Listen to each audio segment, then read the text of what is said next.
Welcome chemistry with બીકે રાજન ચેનલમાં આપનું હાર્દિક સ્વાગત છે. વિદ્યાર્થી મિત્રો, આપણે 11 સાયન્સના રસાયણ વિજ્ઞાનનું પહેલું ચેપ્ટર રસાયણ વિજ્ઞાનની પાયાની સંકલ્પનાઓ શીખી ગયા. હવે આજે આપણે બીજું ચેપ્ટર શરૂ કરવા જઈ રહ્યા છીએ, જે પરમાણુનું બંધારણ છે. તો રસાયણ વિજ્ઞાન ધોરણ 11નું બીજું ચેપ્ટર જે છે પરમાણુનું બંધારણ. તો પરમાણુના બંધારણની આપણે શરૂઆત કરી દઈએ. વિદ્યાર્થી મિત્રો, ધોરણ 11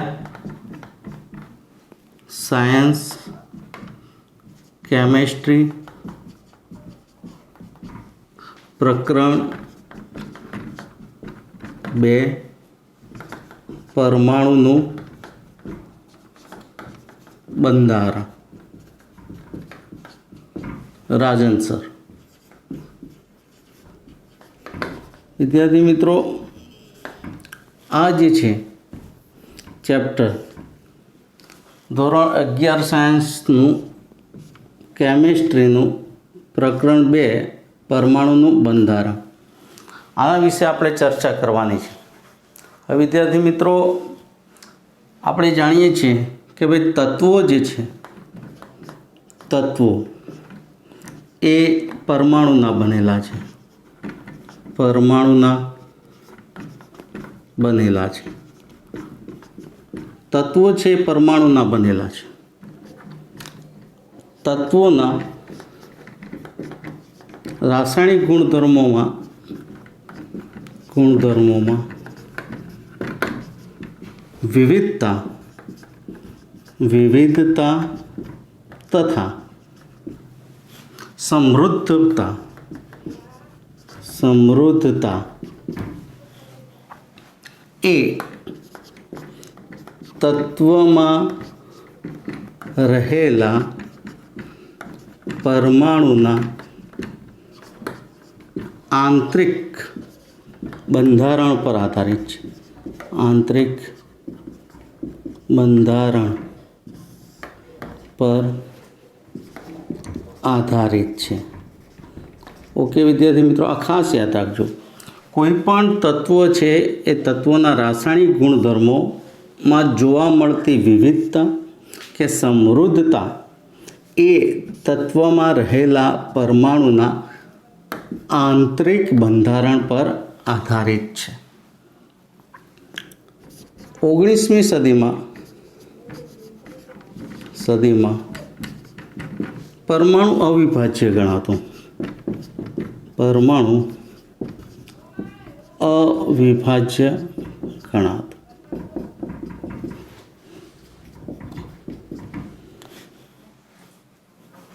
ભારતીય સંત તથા ગ્રીક ચિંતકોએ જણાવ્યું કે પરમાણુ અવિભાજ્ય છે. પરમાણુ અવિભાજ્ય છે. દ્રવ્યનો સૌથી નાનો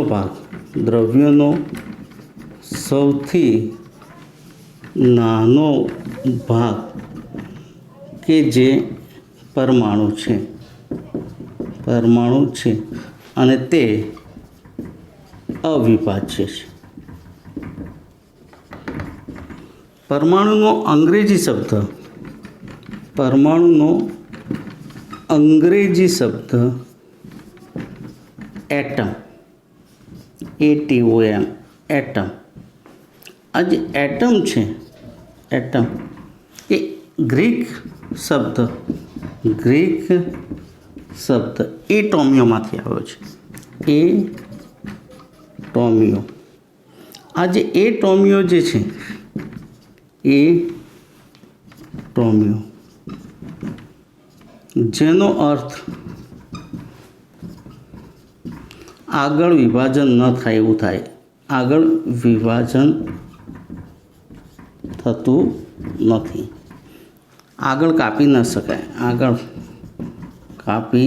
શકાય નહીં, આવું થાય ગુજરાતીમાં.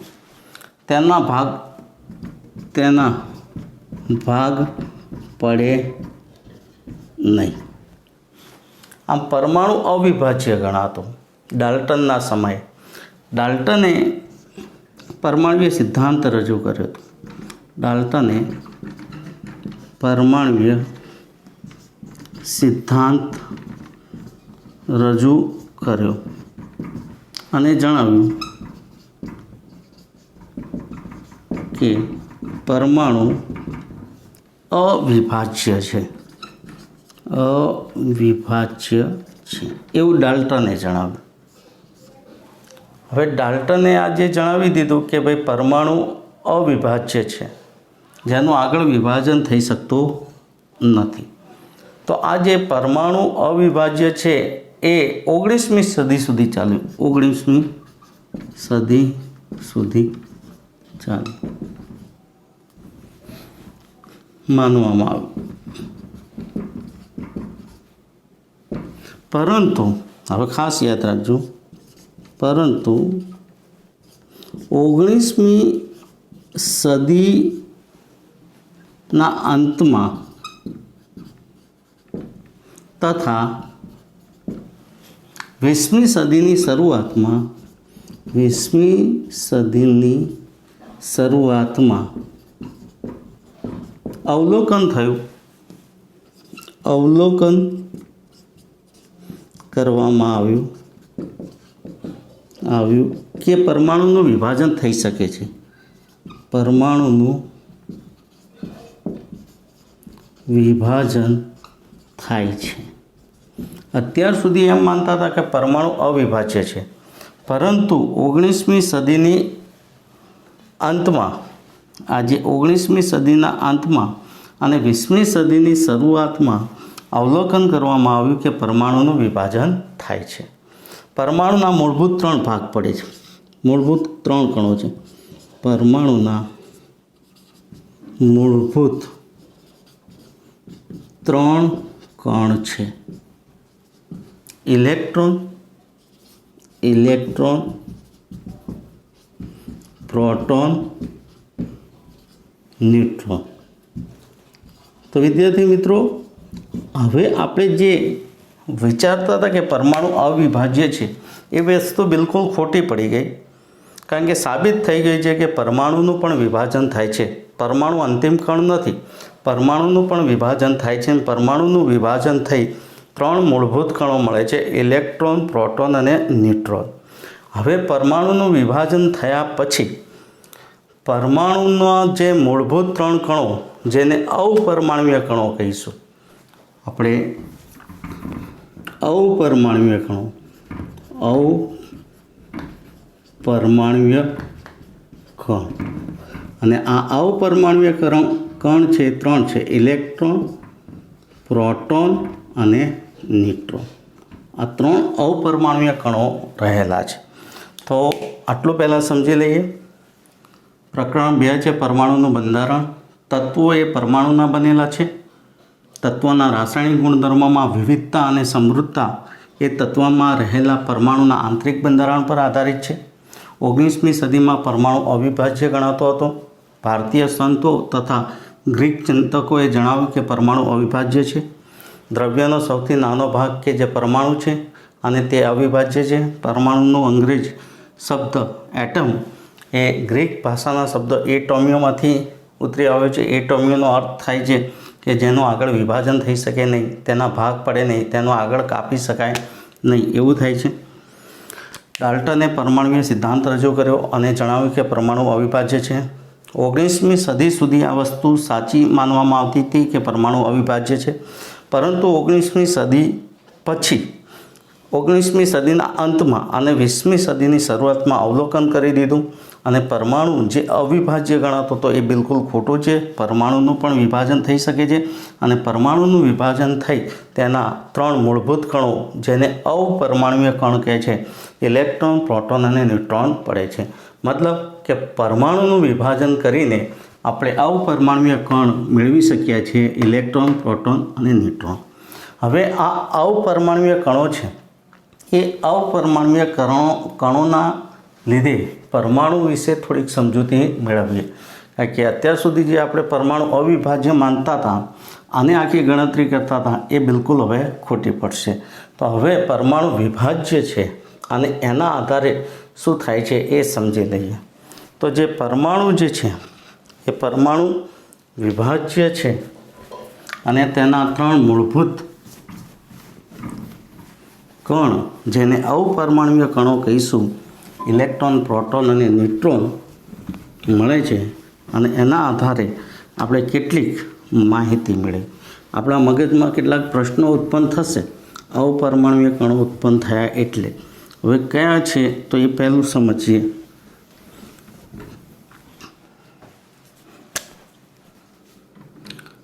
પરમાણુનું વિભાજન થઈ અપરમાણુય કણો ઇલેક્ટ્રોન, પ્રોટોન અને ન્યુટ્રોન મળે છે. હવે આ કણો વડે આપણે કેટલીક બાબતો સમજી શકીશું. તો આના ઉપરથી પ્રશ્ન ઉત્પન્ન થશે. તો પહેલી જ વસ્તુ કે અપરમાણુય કણોથી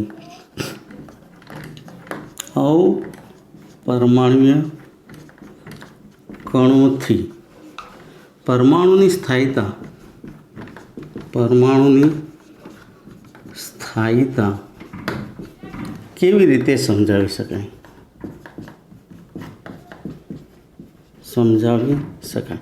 એક આ પ્રશ્ન આપણા મગજમાં ઉત્પન્ન થશે. બીજી વસ્તુ, જુદા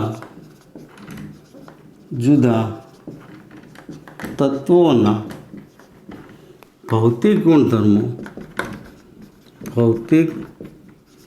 ગુણધર્મો તથા રાસાયણિક ગુણધર્મોની સરખામણી કેવી રીતે થઈ શકે? આ એક પ્રશ્ન છે. ત્રીજો પ્રશ્ન, જુદા જુદા પ્રકારના પરમાણુઓ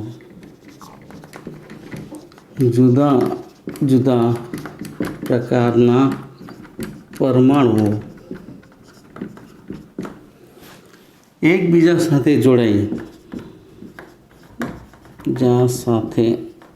જોડાઈને અણુનું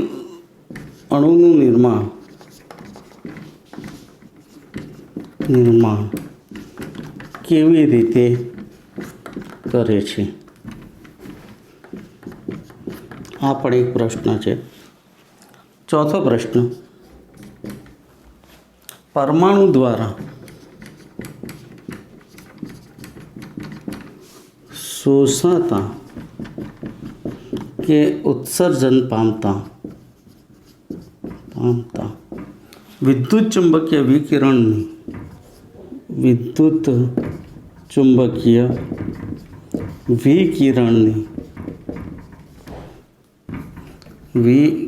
વિકિરણની લાક્ષણિકતાઓ તથા ઉદ્ભવ કેવી રીતે થાય છે? ઓકે વિદ્યાર્થી મિત્રો, અત્યાર સુધી આપણે એમ માનતા હતા પરમાણુ અવિભાજ્ય છે, પરંતુ હવે સાબિત થઈ ગયું છે કે પરમાણુ પણ વિભાજ્ય છે. પરમાણુનું વિભાજન થઈ શકે છે અને અપરમાણુય કણો જેવા કે ઇલેક્ટ્રોન, પ્રોટોન અને ન્યુટ્રોન મળે છે. તો હવે ઇલેક્ટ્રોન, પ્રોટોન, ન્યુટ્રોન જેવા અપરમાણુય કણો મળ્યા તો એના ઉપરથી આપણા મગજમાં કેટલાક પ્રશ્નો ઉત્પન્ન થાય છે. એક તો અપરમાણુય કણોથી પરમાણુની સ્થાયીતા કેવી રીતે સમજાવી શકાય? એક મેજર પ્રશ્ન છે. જુદા જુદા તત્વોના ભૌતિક ગુણધર્મ તથા રાસાયણિક ગુણધર્મોની સરખામણી કેવી રીતે કરી શકાય? એ પણ એક સમજવા જેવું છે. જુદા જુદા તત્વોના જુદા જુદા પ્રકારના પરમાણુઓ એકબીજા સાથે જોડાઈને અણુનું નિર્માણ કેવી રીતે કરે છે એ પણ સમજવું જોઈએ. પરમાણુ દ્વારા શોષાતા કે ઉત્સર્જન પામતા વિદ્યુત ચુંબકીય વિકિરણની લાક્ષણિકતાઓ કેવી હશે એનો ઉદ્ભવ કેવી રીતે થયો છે એ પણ સમજવું જરૂરી છે. તો આ બધા પ્રશ્નો જે છે આપણા માટે હવે ઊભા છે, કારણ કે પરમાણુ હવે આપણે માની લીધો છે વિભાજ્ય છે. આમ પરમાણુ વિભાજ્ય હોય તો આ બધા પ્રશ્નો આપણા મગજમાં ઉદ્ભવે છે. વિદ્યાર્થી મિત્રો, આપણે હવે જે ઇલેક્ટ્રોનની જે શોધ છે એ ઇલેક્ટ્રોનની શોધની થોડીક વાત કરીએ. ઇલેક્ટ્રોનની શોધ. અપરમાણુય કણ છે આ ઇલેક્ટ્રોન, પરમાણુમાં રહેલો અપરમાણુય કણ છે. હવે તમે જાણો છો કે ડાલ્ટનનો પરમાણુય સિદ્ધાંત છે, એ ડાલ્ટનનો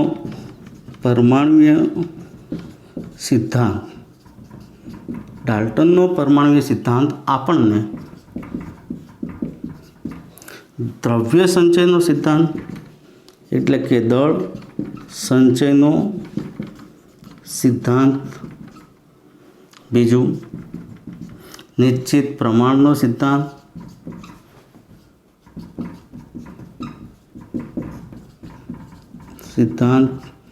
ત્રીજો ગુણક પ્રમાણનો સિદ્ધાંત, ત્રીજો જે છે ગુણક પ્રમાણનો સિદ્ધાંત સફળતાપૂર્વક સમજાવી શકે છે, સફળતાપૂર્વક સમજાવે છે. પરંતુ અહીંયા ખાસ યાદ રાખજો, પરંતુ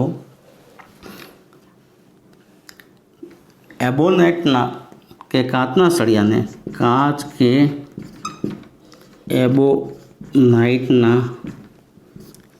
એબોનાઇટના સળિયાને રેશમ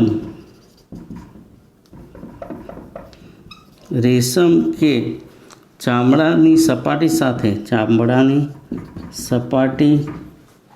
સાથે ઘસવાથી વિદ્યુત કેમ ઉત્પન્ન થાય છે, વિદ્યુત ઉત્પન્ન કેમ થાય છે તે સમજાવી શકતો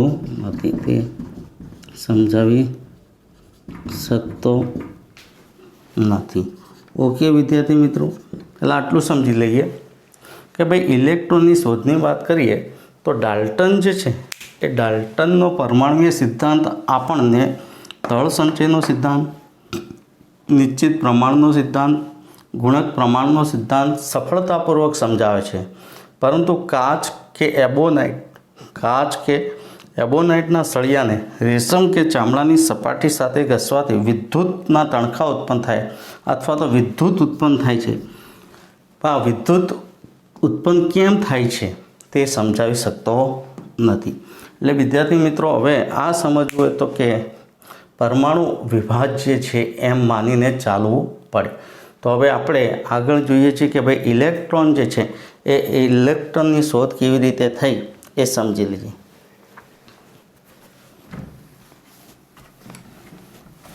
વિદ્યાર્થી મિત્રો, હવે આપણે નવા એક કોન્સેપ્ટ તરફ જઈએ છીએ. આને થોડુંક સમજવાનું છે. હવે ઇલેક્ટ્રોન જે છે, ઇલેક્ટ્રોનની શોધ છે એ કેવી રીતના થઈ છે.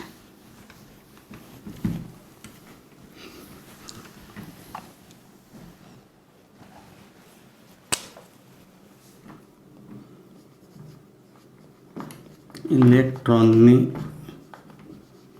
શોધ હવે થોડીક વાત કરી દઈએ કે જૂના સમયમાં માઇકલ ફેરાડે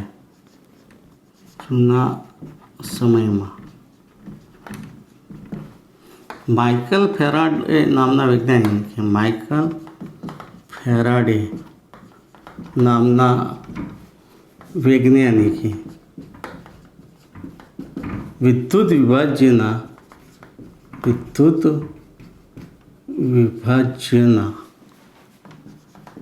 જલીય દ્રાવણમાં વિદ્યુત ધ્રુવો ડૂબાડી વિદ્યુત પ્રવાહ પસાર કરવાથી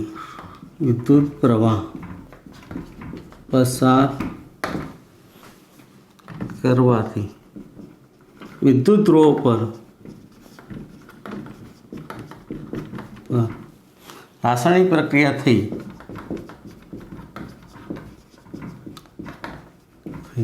નિપજો મળે છે, નિપજો મળે છે એટલે કે દ્રવ મળે છે, નિપજો મળે છે એવું માઇકલ ફેરાડેએ કીધું છે. તો જૂના સમયમાં માઇકલ ફેરાડેએ કહ્યું કે વિદ્યુત વિભાજ્યના જલીય દ્રાવણમાં વિદ્યુત ધ્રુવો ડૂબાડી દો અને વિદ્યુત પ્રવાહ પસાર કરવામાં આવે તો વિદ્યુત ધ્રુવો પર રાસાયણિક પ્રક્રિયા થઈ નિપજો મળે છે. હવે આ વસ્તુ વિદ્યુત વિભાજ્યના જલીય દ્રાવણમાં છે. હવે આપણે શું કરવાનું છે કે એક વિદ્યુત વિભાર નળી લેવાની છે. તો વિદ્યુત વિભાર નળીની આકૃતિ આ પ્રમાણે દોરું છું.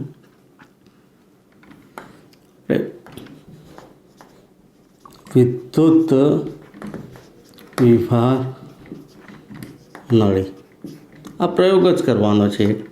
વિદ્યુત વિભાર નળી આકૃતિ દોરીએ છીએ તો આકૃતિમાં આ પ્રમાણે છે.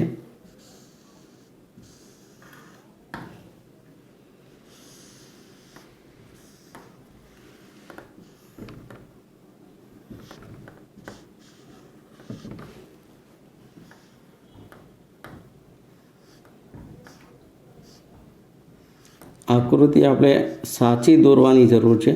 કંઈ સારી દોરવી એવી જરૂર નહીં કે ફૂટપટ્ટી લઈને બધું કરવાની જરૂર નથી. આપણે આવી રીતના એક રફ આકૃતિ દોરી શકીએ છીએ. આ એક વિદ્યુત વિભાર નળી છે. વિદ્યુત વિભાર નળી અહીંયા જે શૂન્યાવકાશ પંપ છે, આ એક શૂન્યાવકાશ પંપ.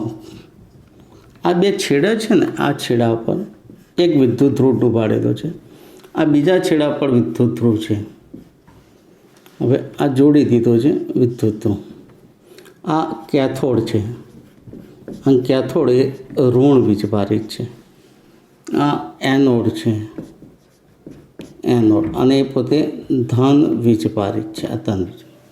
હવે આ બાજુ કેથોડ છે, એનોડ, સોરી, આ બાજુ એનોડ છે અને પેલી બાજુ કેથોડ છે. આ ધન વીજભારિત છે, આ ઋણ વીજભારિત છે. આ છેડા છે, એ છેડાને આપણે આ રીતના બેટરી સાથે જોડી દીધા છે.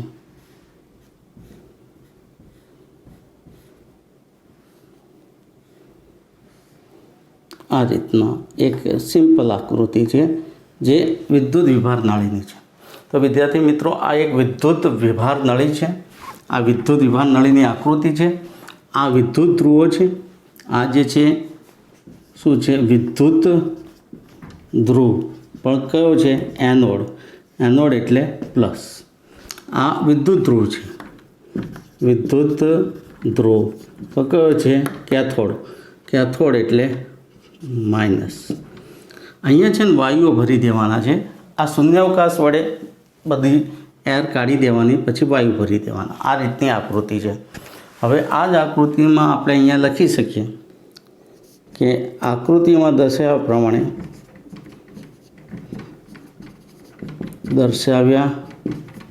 પ્રમાણે એક વિદ્યુત વિભાર નળી લેવામાં આવે છે. વિદ્યુત વિભાર કાચની નળી લેવામાં આવે છે. તેના બંને છેડે વિદ્યુત ધ્રુવો રાખેલા છે. આમાં ડાબી બાજુ કેથોડ અને જમણી બાજુ એનોડ. વિદ્યુત ધ્રુવો જમણી બાજુ એનોડ વિદ્યુત ધ્રુવ રાખેલા છે.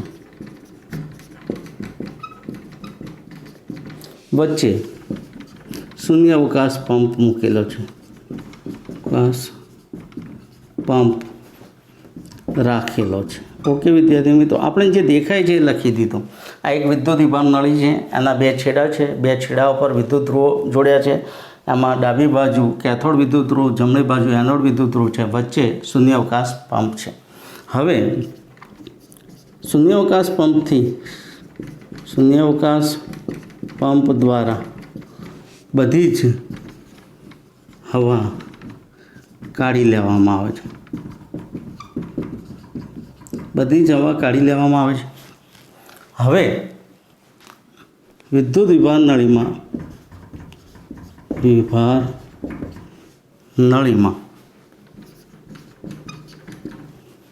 વિદ્યુત વિભાર નળીમાં નીચા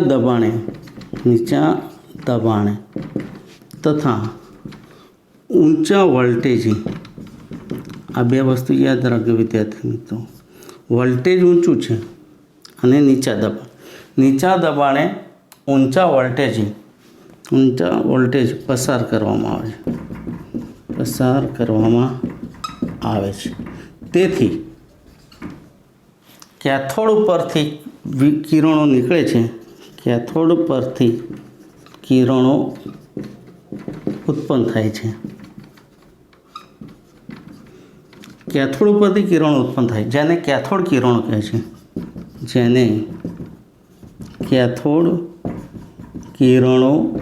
છે, અને આ કેથોડ કિરણો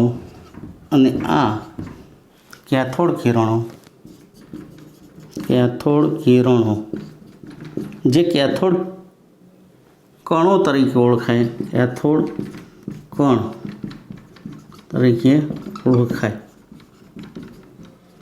કેથોડ કિરણો કહો કે કેથોડ કણ કહો, કેથોડ કિરણો કહો કે કિરણો એટલે એક પ્રકારના કણ તરીકે જ વર્તે છે, કણ તરીકે ઓળખાય, જે એનોડ તરફ ગતિ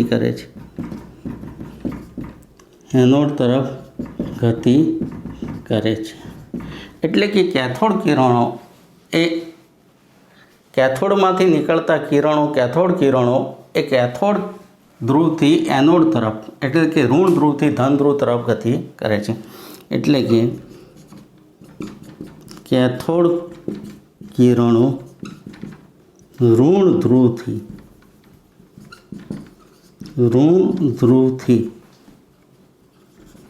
ધન ધ્રુવ તરફ ગતિ કરે છે। હવે અહીંયા એક વસ્તુ સમજવાની છે કે આ કેથોડ કિરણો જે છે એ દૃશ્યમાન નથી, કેથોડ કિરણો દૃશ્યમાન નથી,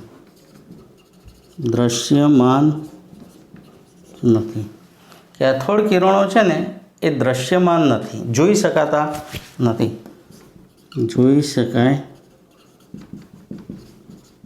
નહીં, આ જોઈ શકાતા નથી। તો શું કરવાનું છે, અહીંયા એનોડને છિદ્રાળુ બનાવવામાં આવે છે, એનોડ જે છે એનોડને છિદ્રાળુ બનાવવામાં આવે છે, અને તેની પાછળ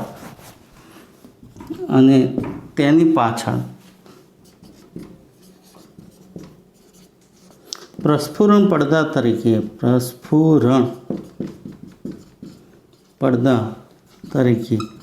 ઝિંક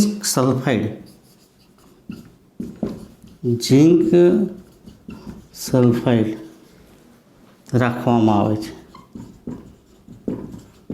વિદ્યાર્થી મિત્રો અહીંયા ખાસ યાદ રાખજો, એનોડ જે છે એનોડને છિદ્રાળુ બનાવી દેવાનું, અને એ છિદ્રાળુ બનાવ્યા પછી એની પાછળ એક પ્રસ્ફુરણ પડદો રાખવામાં આવે છે। પ્રસ્ફુરણ પડદા તરીકે ZnS એટલે કે ઝિંક સલ્ફાઇડ રાખવામાં આવે છે। હવે કેથોડમાંથી નીકળતા કિરણો, આ ખાસ યાદ રાખજો, કેથોડમાંથી નીકળતા કેથોડ કણો અથવા કેથોડ કિરણો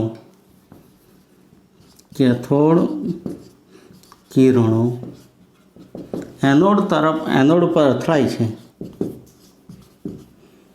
જાય છે, અને ZnS પર ઝિંક સલ્ફાઇડ પડદા પર અથડાય છે। ખાસ યાદ રાખજો, ZnSના પડદા પર અથડાય છે ત્યારે ઝિંક સલ્ફાઇડ પર ZnS પર એક વીજળીનો અથવા તો પ્રકાશનો ઝબકારો ઉત્પન્ન થાય છે. પ્રકાશનો ઝબકારો જોવા મળે છે. એટલે આપણે ખબર પડી જાય. અહીંયા ધારો કે મેં આ જે છે એ એનોડને હું છિદ્રાળુ બનાવી દઉં તો આ છિદ્રાળુ થઈ ગયા. હવે અહીંયા જે છે આ એક મૂકી દીધું છે. તો આ શું છે? તો આ જે છે એ ZnSનો અથવા તો ઝિંક સલ્ફાઇડ જે છે એ ઝિંક સલ્ફાઇડનો પ્રસ્ફુરણ પડતો છે.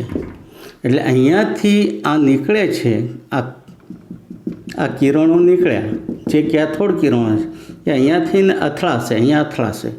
આ બધા આમ તરફ જાય છે. કેથોડ કણો આમ જશે અને આપણે જોઈ શકીશું નહીં, પરંતુ અહીંયા અથડાશે એટલે ઝબકારો ઉત્પન્ન થશે. અને ઝબકારો ઉત્પન્ન થાય એટલે આપણને ખબર પડે કે કેથોડ વિદ્યુત ધ્રુવમાંથી કેથોડ કિરણો નીકળ્યા છે અને કેથોડથી એનોડ તરફ જાય છે. અને એનોડ છિદ્રાળુ છે એટલે તેમાંથી નીકળીને આ પ્રસ્ફુરણ પડદા પર પડે છે અને આપણને ઝબકારો પ્રકાશનો જોવા મળે છે. તો વિદ્યાર્થી મિત્રો, આ રીતના આપણને ખ્યાલ આવે કે અહીંયાથી કેથોડ કિરણો નીકળ્યા છે. હવે આ જ વસ્તુ છે ને એ ટીવી ટ્યુબમાં જોવા મળે છે. ટીવીની જે ટ્યુબ છે, આપણે જાણીએ છીએ કે પહેલાં ટીવીની ટ્યુબ હતી જે કેથોડ ટ્યુબ કહેવાય, કેથોડ ટ્યુબ. અને કેથોડ ટ્યુબ ઉપર આવી રીતના અથડાશે અને આપણને પિક્ચર જોવા મળશે પ્રકાશનો ઝબકારો થઈ. તો વિદ્યાર્થી મિત્રો, પહેલાં આટલું સમજી લઈએ. ઇલેક્ટ્રોનની શોધ જૂના સમયમાં માઇકલ ફેરાડે નામના વૈજ્ઞાનિકે વિદ્યુત વિભાજ્યના જલીય દ્રાવણમાં વિદ્યુત ધ્રુવો ડૂબાડી વિદ્યુત પ્રવાહ પસાર કરવાથી વિદ્યુત ધ્રુવો પર રાસાયણિક પ્રક્રિયાથી નિપજો મળે છે એવું સ્ટેટમેન્ટ આપી દીધું. અને એના પોતાના નિયમો પણ છે, માઇકલ ફેરાડેના વિદ્યુત વિભાજનના નિયમો, જે 12 સાયન્સમાં આવશે. તો વિદ્યાર્થી મિત્રો, ઇલેક્ટ્રોનની શોધ માટે સૌપ્રથમ આપણે માઇકલ ફેરાડે જે વૈજ્ઞાનિક છે એને વિદ્યુત વિભાજનના જલીય દ્રાવણમાં વિદ્યુત ધ્રુવો ડૂબાડી દીધા અને વિદ્યુત પ્રવાહ પસાર કરી વિદ્યુત ધ્રુવો પર દ્રવ્ય મેળવ્યું હતું. ઇલેક્ટ્રોનની શોધ માટે એક પ્રયોગ કર્યો છે. એમાં વિદ્યુત વિભાર નળી લીધી છે. વિદ્યુત વિભાર નળી એ કાચની નળી છે. આ પ્રકારની એની આકૃતિ આપણે દોરી છે. એમાં 2 છેડા છે. એ 2 છેડા પર એક ડાબી બાજુના છેડા પર કેથોડ વિદ્યુત ધ્રુવ છે જે ઋણ ધ્રુવ છે, જમણા છેડા પર એનોડ વિદ્યુત ધ્રુવ છે જે ધન ધ્રુવ છે, વચ્ચે શૂન્યાવકાશ પંપ છે. આ બેટરીનો ઋણ છેડો અહીંયા જોડી દીધો છે, અહીંયા બેટરીનો ધન છેડો જોડી દીધો છે. આકૃતિમાં દર્શાવ્યા પ્રમાણે એ વિદ્યુત વિભાર કાચની એક નળી લેવામાં આવે છે. તેના બંને છેડે વિદ્યુત ધ્રુવો રાખેલા છે. ડાબા બાજુ એટલે કે ડાબી બાજુ કેથોડ જે ઋણ છે અને જમણી બાજુ એનોડ જે ધન વિદ્યુત ધ્રુવો રાખેલા છે. વચ્ચે શૂન્યાવકાશ પંપ રાખેલો છે. હવે શૂન્યાવકાશ પંપ દ્વારા બધી જ હવા કાઢી લે અને હવે જો વિદ્યુત ભાર નળીમાં નીચા દબાણે અને ઊંચા વોલ્ટેજ પસાર કરવામાં આવે છે, તેથી કેથોડ ઉપરથી કિરણો ઉત્પન્ન થાય છે. આ કેથોડ ઉપરથી કિરણો અહીંયા કેથોડ ઉપરથી કિરણો ઉત્પન્ન થાય છે અને એ પોતે એનોડ તરફ જાય છે. એટલે કેથોડ કિરણો અથવા કેથોડ કણો ઉત્પન્ન થઈ એ ઋણ ધ્રુવથી ધન ધ્રુવ તરફ એટલે કે કેથોડથી એનોડ તરફ ગતિ કરે છે. પરંતુ આ કેથોડ કિરણો એ દ્રશ્યમાન નથી, આપણે જોઈ શકતા નથી, એટલે આપણને ખબર પડતી નથી. તો શું કરવાનું કે એનોડ છે, એનોડને છિદ્રાળુ બનાવી દેવાનું. એનોડને છિદ્રાળુ બનાવી અને એની પાછળ એક પ્રસ્ફુરણ પડદો રાખ્યો છે જે ઝિંક સલ્ફાઇડનો છે. એના ઝિંક સલ્ફાઇડના પ્રસ્ફુરણ પડદા ઉપર જ્યારે કેથોડના કિરણો કેથોડ વિદ્યુત ધ્રુવમાંથી ઉત્પન્ન થતા કેથોડના કિરણો એ કેથોડ વિદ્યુત ધ્રુવથી એનોડ તરફ આવશે ત્યારે છિદ્રાળુ એનોડમાંથી પસાર થઈ અને ઝિંક સલ્ફાઇડના પ્રસ્ફુરણ પડદા પર પડશે અને ત્યાં આપણને એક પ્રકારનો પ્રકાશનો ઝબકારો જોવા મળે છે. આપણે જાણીએ છીએ કે ટીવીની ટ્યુબ છે જે પિક્ચર ટ્યુબ છે એ ટીવીની પિક્ચર ટ્યુબમાં પણ કેથોડ ટ્યુબની જેમ જ કામ કરતા હોય છે કે કેથોડમાંથી નીકળતા કિરણો એ ઉપર આવે છે અને ત્યાં અથડાય છે અને ઝબકારો ઉત્પન્ન કરે છે. તો આ જે કેથોડમાંથી નીકળતા કણો છે એ કેથોડ કણો જે છે એ કેથોડ કણો એટલે જ ઇલેક્ટ્રોન કહેવાય. કેથોડ જે કણ છે એ ઋણ વીજભારિત છે, ઋણ વીજભારિત છે. અને આ ઋણ વીજભારિત કણને પાછળથી ઇલેક્ટ્રોન તરીકે ઓળખાયા. તો આ ઇલેક્ટ્રોન જ હતા. છેલ્લે પછી એમ થયું કે આ જે કેથોડ કિરણો છે એ વાસ્તવમાં કેથોડ કણો ઋણ વીજભારિત છે અને ઋણ હોવાથી ધન તરફ આકર્ષાય છે અને આવા ઋણ વીજભારિત કણોને આપણે ઇલેક્ટ્રોન તરીકે ઓળખીએ છીએ. એટલે કેથોડ વિદ્યુત ધ્રુવ ઉત્પન્ન થતાં કેથોડ વિદ્યુત ધ્રુવ ઉપર ઉત્પન્ન થતા કેથોડ કિરણો છે, જે કેથોડ કણો તરીકે ઓળખાય છે, એ વાસ્તવમાં ઋણ વીજભારિત છે અને ઋણ વીજભારિત હોવાથી એ ઇલેક્ટ્રોન તરીકે ઓળખાય છે. તો વિદ્યાર્થી મિત્રો, આપણે આખો પ્રયોગ છે એ પ્રયોગ આપણે સમજી ગયા, પણ આ પ્રયોગનો સારાંશ છે એ સારાંશ એ 5 બાબતો પર આધાર રાખે છે. તો આ પ્રયોગની જે સારાંશની વાત છે એ સમજાવી લઈએ આપણે. તો વિદ્યાર્થી મિત્રો, આ જે પ્રયોગ કર્યો છે એ પ્રયોગનો આખો સારાંશ છે, એ સારાંશ અહીંયા લખી દઈએ આપણે.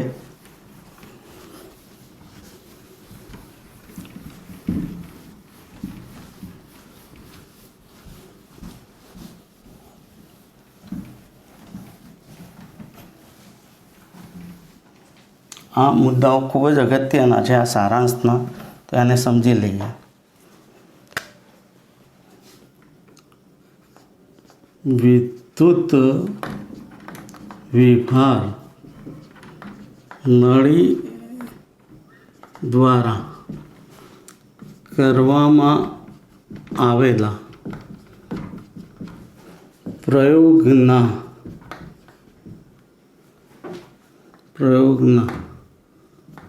મુખ્ય સારાંશ. પ્રયોગનો મુખ્ય સારાંશ વિદ્યુત વિભાર નળી દ્વારા કરવામાં આવેલા પ્રયોગનો મુખ્ય સારાંશ નીચે મુજબ છે. હવે આ 5 મુદ્દા છે એ સમજી લઈએ. પહેલો વસ્તુ કે વિદ્યુત વિભાર નળીમાં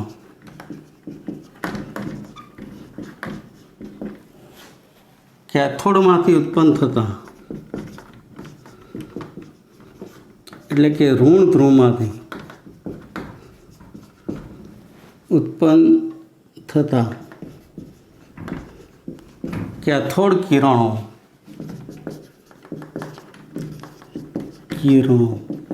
કે કેથોડમાંથી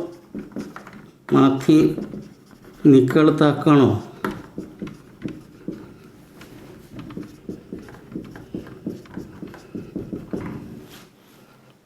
એ કેથોડથી એનોડ તરફ ગતિ કરે છે.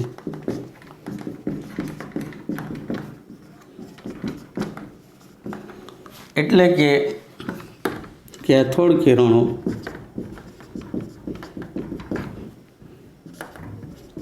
એ કેથોડથી એનોડ તરફ જાય છે. એટલે કે ઋણ ધ્રુવથી ધન ધ્રુવ તરફ જાય છે. પહેલો સારાંશ પહેલો છે, મુખ્ય બાબત આ છે.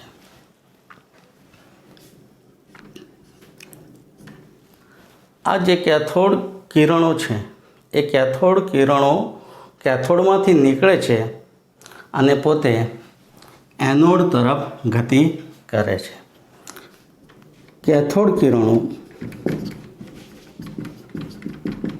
દૃશ્યમાન નથી, જોઈ શકાતા નથી.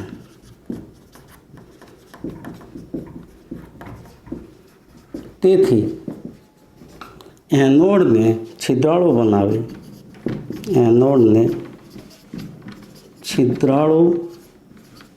બનાવી તેની પાછળ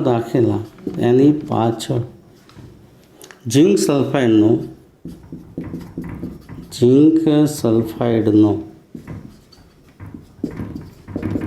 પ્રસ્ફુરણ પડદો રાખવામાં આવે છે. પ્રસ્ફુરણ પડદો રાખવામાં આવે છે, જેથી કેથોડ કિરણો તેના ઉપર અથડાતા પ્રકાશનો ઝબકારો ઉત્પન્ન થાય છે.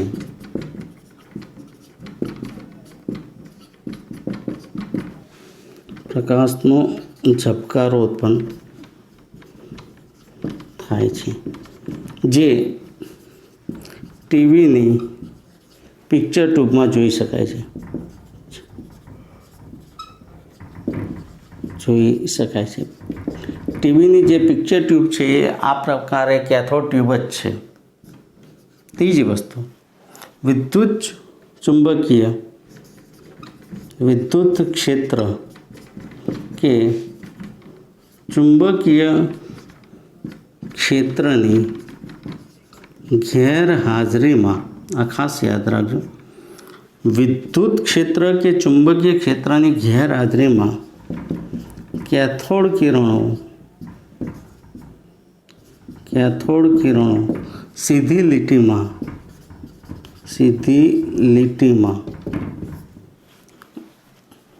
ગમન કરે છે, એટલે કે પ્રસરણ પામે છે, ગતિ કરે છે. વિદ્યુત ક્ષેત્ર કે ચુંબકીય ક્ષેત્રની ગેરહાજરી હોય ત્યારે કેથોડ કિરણો સીધી લીટીમાં જ ગમન કરે છે, સીધી લીટીમાં જ પ્રસરણ પામે છે, સીધી લીટીમાં ગતિ કરે છે. ચોથો મુદ્દો, વિદ્યુત ક્ષેત્ર કે ચુંબકીય ક્ષેત્રની હાજરીમાં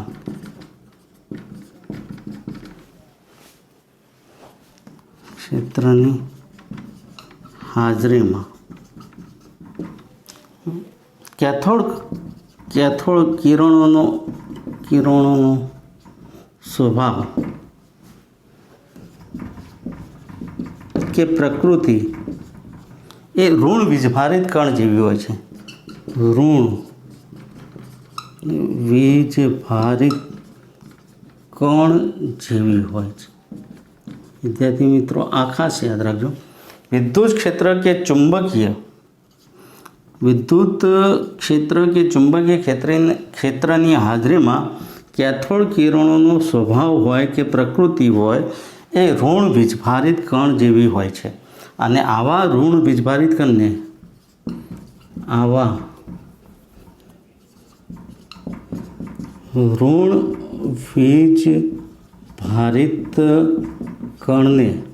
ઇલેક્ટ્રોન તરીકે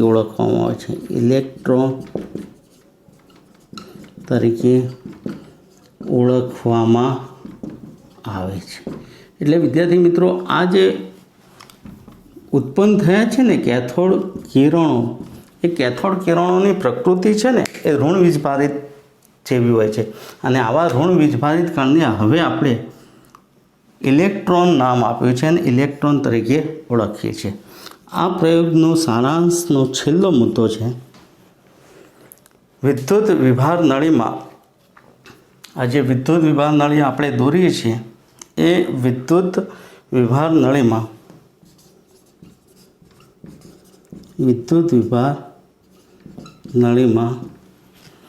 ઉત્પન્ન થતા કેથોડ કિરણો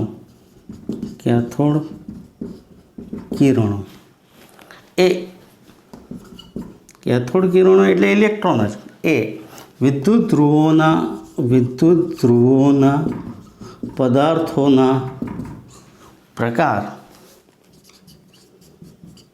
તથા તેમાં ભરેલા વાયુના સ્વભાવ પર આધાર રાખતા નથી. વાયુના સ્વભાવ પર આધારિત નથી. તેથી કેથોડ કણો અથવા કેથોડ કિરણો અથવા ઇલેક્ટ્રોન એ કોઈપણ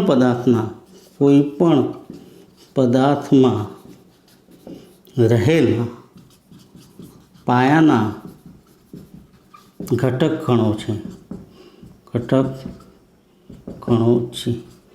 દરેક પદાર્થમાં હોય છે, જે દરેક પદાર્થમાં હોય છે. ઓકે વિદ્યાર્થી મિત્રો, હવે આ સમજી લઈએ ટૂંકમાં.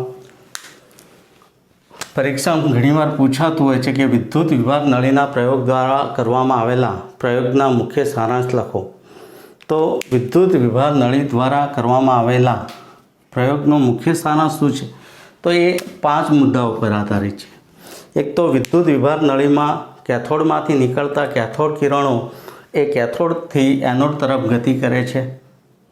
કેથોડ કિરણો દૃશ્યમાન નથી, જોઈ શકાતા નથી, તેથી એનોડને છિદ્રાળુ બનાવી તેની પાછળ ઝિંક સલ્ફાઇડ ઝેડેનેસનો પ્રસ્ફુરણ પડદો રાખવામાં આવે છે, જેથી કેથોડ કિરણો તેના પર અથડાતા પ્રકાશનો ઝબકારો ઉત્પન્ન થાય છે, જે ટીવીની પિક્ચર ટ્યુબમાં જોઈ શકાય છે। ટીવીની પિક્ચર ટ્યુબ એ પ્રકારનું જ છે। વિદ્યુત ક્ષેત્ર કે ચુંબકીય ક્ષેત્રની ગેરહાજરીમાં કેથોડ કિરણો સીધી લીટીમાં ગમન કરે છે, પ્રસરણ પામે છે, ગતિ કરે છે। વિદ્યુત ક્ષેત્ર કે ચુંબકીય ક્ષેત્રની હાજરીમાં કેથોડ કિરણોનો સ્વભાવ પ્રકૃતિ એ ઋણ વીજભારિત કણ જેવી હોય છે, અને આવા ઋણ વીજભારિત કણને આપણે ઇલેક્ટ્રોન તરીકે ઓળખવામાં આવે છે। વિદ્યુત વિભાર નળીમાં ઉત્પન્ન થતા કેથોડ કિરણો એ વિદ્યુત ધ્રુવો જે પદાર્થોના બનેલા છે એ પદાર્થોના પ્રકાર તથા તેમાં ભરાયેલા વાયુના સ્વભાવ પર આધારિત નથી। તેથી કેથોડ કિરણો કે જે ઇલેક્ટ્રોન છે એ ઇલેક્ટ્રોન કોઈપણ પદાર્થમાં રહેલા પાયાના ઘટક કણો છે, જે દરેક પદાર્થમાં હોય છે। ઓકે વિદ્યાર્થી મિત્રો, તો આ રીતના આપણે ચેપ્ટર 2 જે છે એની શરૂઆત કરી દીધી છે, અને એ ચેપ્ટર 2ની શરૂઆતમાં જે પ્રશ્નો છે એ પ્રશ્નો તમારે ખાસ યાદ રાખવાના છે। એક તો મૂળભૂત કણ શું છે, અને મૂળભૂત કણમાં ઇલેક્ટ્રોનની શોધ કેવી રીતે થઈ, અને ઇલેક્ટ્રોનની શોધ કરવા માટે જે પ્રયોગ કર્યો છે એ પ્રયોગના મુખ્ય સારાંશ કયા છે। ઓકે, જે વિદ્યાર્થીઓ નવા છે અને જે મારી ચેનલમાં પહેલી વાર જોડાય છે એ વિદ્યાર્થીઓને રિક્વેસ્ટ કરું છું કે મારી ચેનલ જે કેમેસ્ટ્રી વિથ BK રાજન તરીકે ઓળખાય છે તેને લાઇક, શેર અને સબસ્ક્રાઈબ કરવા વિનંતી કરશો। તમે સબસ્ક્રાઈબ કરશો એટલે નવા વિડીયો તરત જ તમને જોવા મળશે। Okay, thank you.